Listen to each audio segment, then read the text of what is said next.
So Something. yeah, we started our day with going on the water and the skateboard to go get bagels across the river. That's how we started our day. We're That like, sounds fun. okay, yeah. And I took a jar of jam, like what I'm calling jam. And yeah, and then we came back, and it was like on my way back, I was just like what we were saying, man, life is coming for you. So, carpe diem, like Carpe enjoy. diem. Make sure you're enjoying it.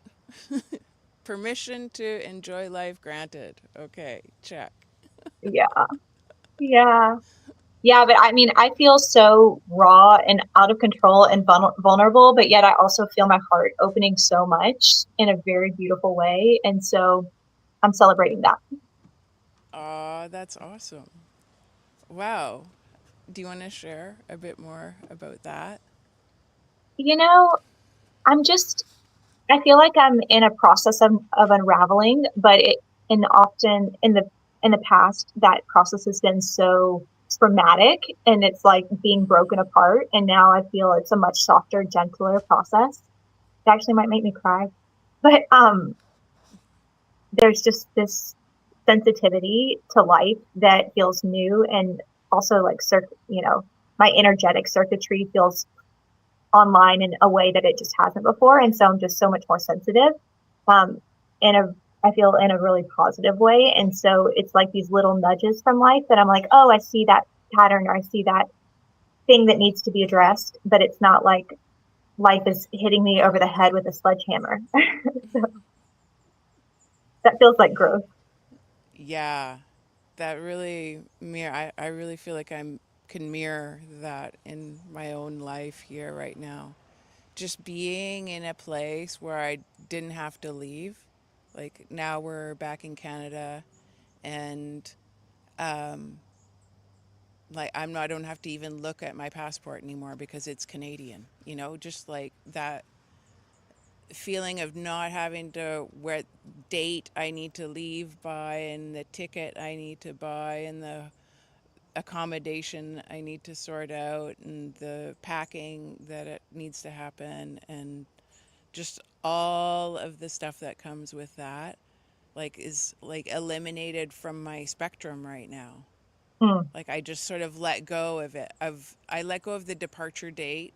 Like I just let for the next journey, I just let go of all of that. And I'm like, okay, parked.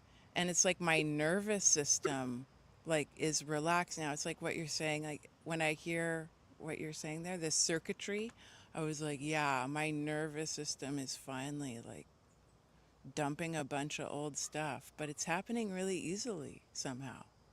that's amazing. We got to celebrate that Yeah. when it happens, because sometimes it's not easy. Yeah. No, and to like just give yourself permission to like frigging unload. It's like the dump truck, it's like tipped to that point where, at first only a few chunks come out, and then it's like the avalanche happens. And I feel like it's like kind of there now, like we're extended to the top, and now it's just like gravity's taking care of it. Mm, yeah. Yeah. Yeah. So welcome. And thank you for joining me, Catheryne. And thank you for um, just being so open with your creativity. When I went to your website, I was like, wow, I need to meet this woman. And your book, it just everything there really felt so beautifully authentic and open. And so thank you for sharing all of that. Yeah. Thank you for seeing and appreciating. And it's like these, I don't know, these different nodes of resonance are coming together so effortlessly right now. And Hmm. like, I feel I've been journeying for so long, pretty much. in isolation or with one or two people here or there. So it's really beautiful for a union like this to come together so naturally. Totally. And it feels like such a great I when I wrote the title of this, I was like, "Oh my gosh, I've been waiting for someone to have discussions like this with." When the heart becomes the only currency, cuz that really feels like what like it should be about, like that you're, and it is for me when I'm making bread, when I'm making my my flatbreads, my buckwheat flatbreads. It's like this process, and I really throw my heart into it. It's like a ritual when I'm cooking. And that's like what my currency is. Mm-hmm. In Yeah. that moment, that's what it's coming out. It's coming out as a buckwheat pancake. Well, and I think that that's currency. And I also think that that's service. Like one of the big Right. things that life has been working on me with is my paradigm of service. And so it's our care, it's our presence, it's our just beingness in our skin with whatever's in front of us. And so that's our offering, that breath of life we were talking about, that giving, that natural giving and receiving that just happens naturally when we're in our lane and connected to the whole within the garden, embodying love as is our true nature. That is that is our currency, that is our service, that is our gift of being in the world, and it's priceless. And so that's why we are struggling beneath the weight of this commoditized system that just doesn't feel inherently supportive to our innate architecture. Yeah. Yeah, there's a huge disconnect there, like from the feeling of it. The feeling when you're going to work and doing your 9 to 5 job, and the feeling when you're actually participating in something that, I mean, maybe that's what it is, but there's like a disconnect for a lot of people about what they're passionate about doing and what they're actually doing to pay the bills. Mm-hmm. Yeah. And something that we didn't touch on last time that I think is important to note, and it's related, is it doesn't mean that in these flows of exchange there's no money offered or given, because that is a part of our reality, but it's that Mm-hmm. boxed in concrete feeling of here's the price tag, bought Mm-hmm. bought and sold without any kind of human connection and heart currency.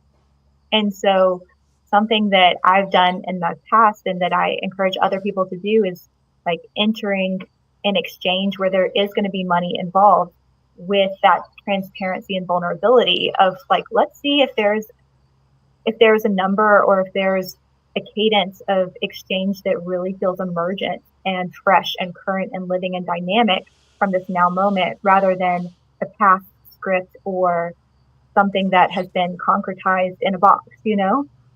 Mm-hmm. So that you really feel like an exchange happened, and that your worth, I guess we could say, was like honored, like your what you gave. Yeah, it's just mirrored back, but we have getting over that actual money part of it. Like the Mm-hmm. stigma that we've put on that it's a dirty thing, or somehow it got the waters got really muddy for in the whole money arena, the Exactly. emotion there. Yeah. Right. Because, I mean, I don't believe that money is a natural part of being a human. And yet it is a current part of our now reality. So it's both. Like, I think it probably most likely comes from somewhere off planet and isn't intrinsic to nature and our most pure biology. But I'm using it. I think it's necessary for most people to use it. And so it's finding Yeah, what's that it's precise thing become that's an coming forward. easy yeah, it's become an easy tool to play in the game that it was designed for, like in the Matrix, like when we want to buy an airplane ticket and we want to do these things. Like it's a really good tool, Yeah. money. Yeah. Yeah, and I in our past talk, I talked to you about the when I needed a place to stay, and the yoga teacher at my studio was like, "Hey, you could rent this empty room on the farm for so and such a price." And it wasn't so much that there was money involved that rubbed me the wrong way. It just felt really stale and commoditized, rather than an like a real offering, or a moment of vulnerability between us where something new could come in, like a new type of exchange, or even just that Hmm. heart exchange. And so what feels so nourishing, and what guides most of my decisions around investing and sharing and giving and receiving now. And it also like defines the people that I want to spend time with and be around. Yeah, like the deeper connection that you can have. It's like buying the when you buy the art direct from the artist, and it's Mm-hmm. not just in the trinket shop like with all of the other stuff, but like when you have that deeper connection Mm-hmm. Exactly. of the actual person, it's so different. It's so much more, uh, yeah, so much more memorable. Then the whole transaction even becomes even more memorable for Mm-hmm. everyone. Yeah, or to even feel that the only way to get something is through money. You know, Mm-hmm. for example, I have a mentor from my past who I love so much. She holds such a special place in my heart. She's still in my constellation. But there is this feeling that to get on her calendar, I have to pay X amount in order to drop in with her. And I understand boundaries. I understand feeling remunerated for your work, but it's like a personal, it just doesn't resonate with me anymore to have that kind of concretized exchange. And Mm-hmm. so I'm just noticing it, and I'm not saying she's bad for doing it. It just like no longer fits into my reality. Mm-hmm. Yeah, this is where I feel like the language that we use to, um, yeah, the language that we use around these things can soften those lines so that you can make space for other experiences to happen, like the barrier that you have that you just spoke about there. Maybe there's a way that you can make it like just an outlet for people to approach that don't want make a space for someone like you to connect with someone like that, like Mm. just in the verbiage, just in the language of how you set up your website and Mm-hmm. make a actual, I guess it's a button, but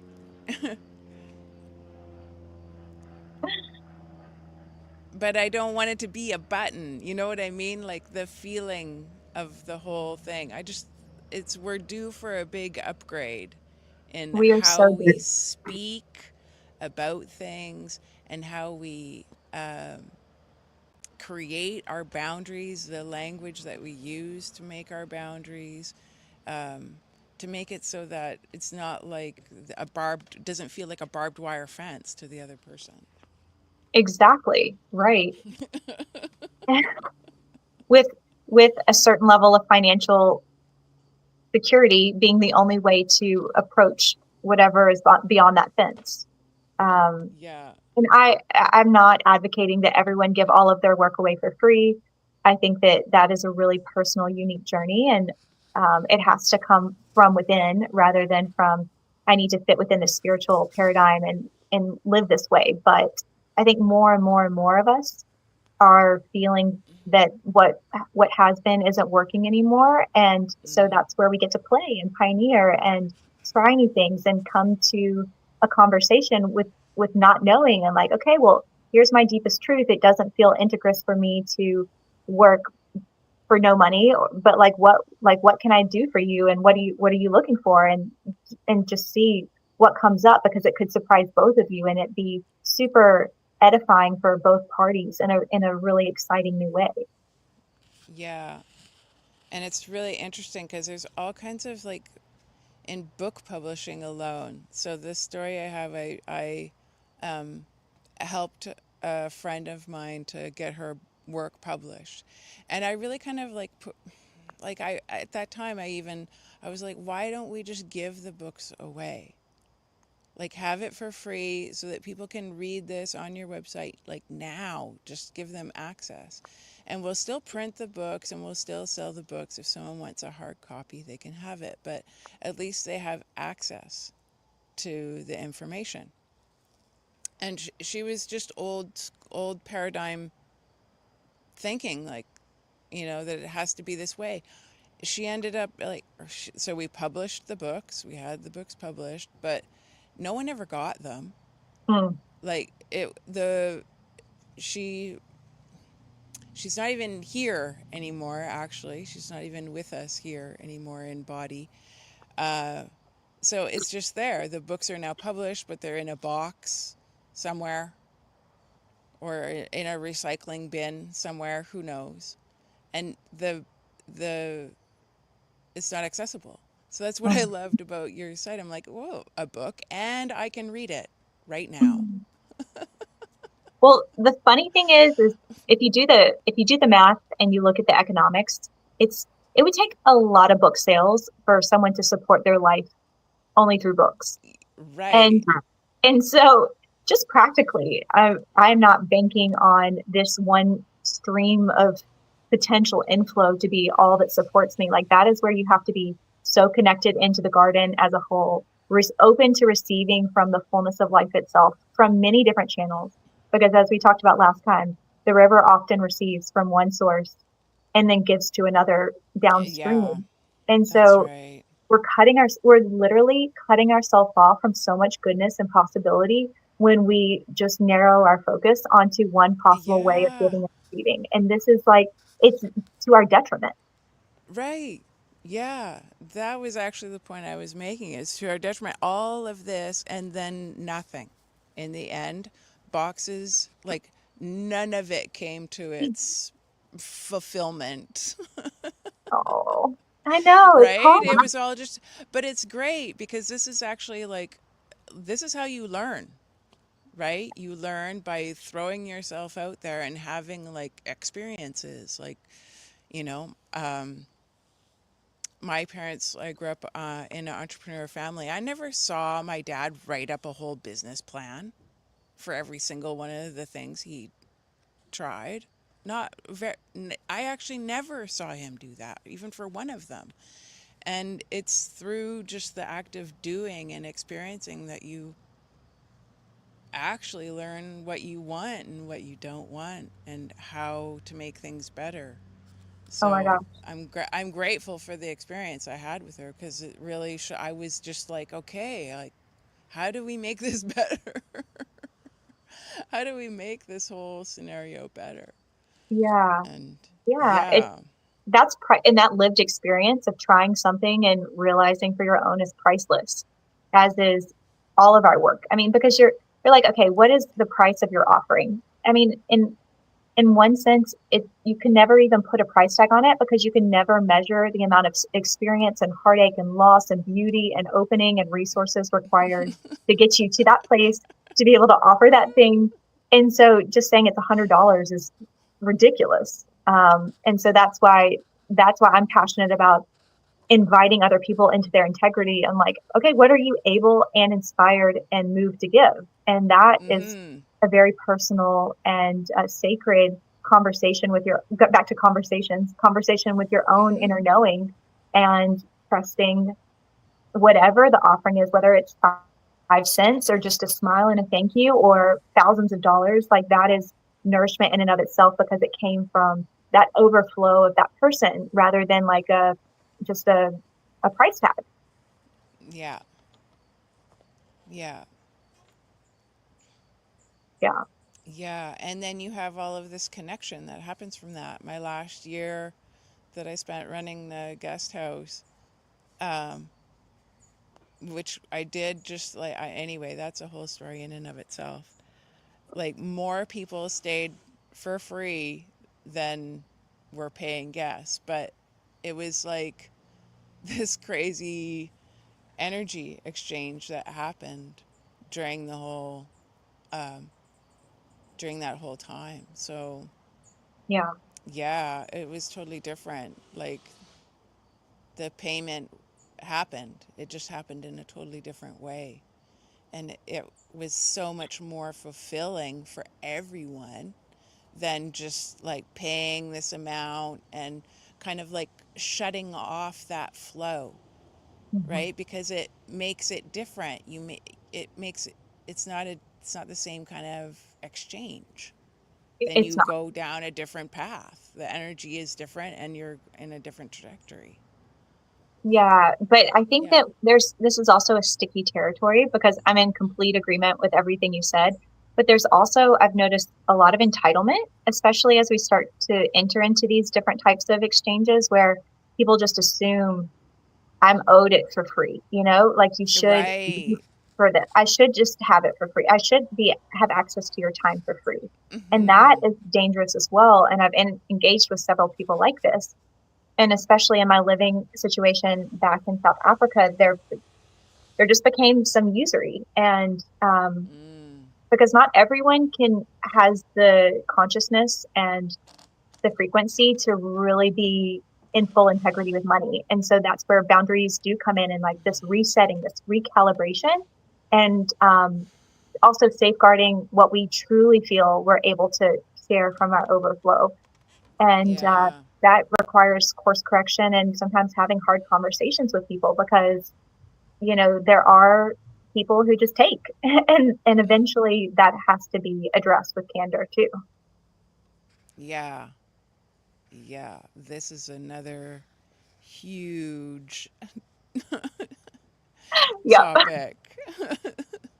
Yeah. And yeah, you have got some experience with that. And this is just it, right? Like when we come together and share all these experiences, that that that is how you build new tools and new ways of doing things because you've got this experience behind you to draw from. That's so valuable, so that other people don't have to go through it. I mean, it's everybody's having their own journey anyway, but but it's not like so they don't have to go through it, but so that we can learn from these things and actually grow from them. Right. And there's no shame in that. And for me, this has been a process of giving myself so much grace and being like, okay, you know Mhm. what? I was not able to see the abusive frequencies in this situation because I was not equipped, because I did not have the lived experience. And I gave from purity and I gave from love without attachment. And yet eventually this became an abusive situation and I need to course correct, and that's okay. And we're pioneering and we're going to learn. So there's been a lot of that too. Yeah, and that's uh, a whole life is just endlessly giving us opportunities to grow and learn and expand, Mhm. and some more intensely than others. But yeah, that's really what makes us um, special and unique. Yeah, because we throw ourselves into these experiences. We throw ourselves into these. There's just people like you're very courageous, is what I'm saying, trying to say. I see a lot of courage in you for putting yourself out there to even have the opportunity for that experience to show itself to you is like Yeah, courageous. it was courageous. And then it's been humbling as I've crawled back into my parents' home and put my life back together. And, I wouldn't trade it for anything. But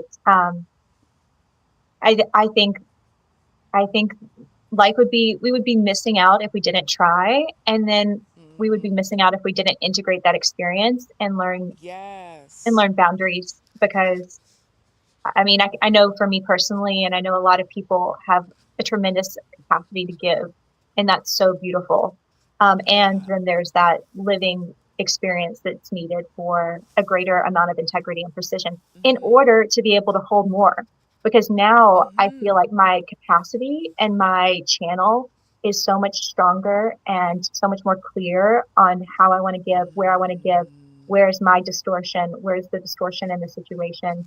And it's exciting to think about what can come next on the next spiral up. Beautiful. Beautiful. I'm going to end the live on that beautiful tone. And yeah, now let's show her website, Catheryne. Did I just do that? I can't see you. Abundant being, abundantbeingness.com. Oh, right. Abundant. Say your website. abundantbeingness.com. Okay, good. Great. That is exactly what we have. And if anybody wants to get a hold of me, there's humphreys.creome.net. And thank you all for joining us today when the heart becomes the only currency. Mhm. Thank you. Thank you. I'm going to switch my camera around so I can see you now.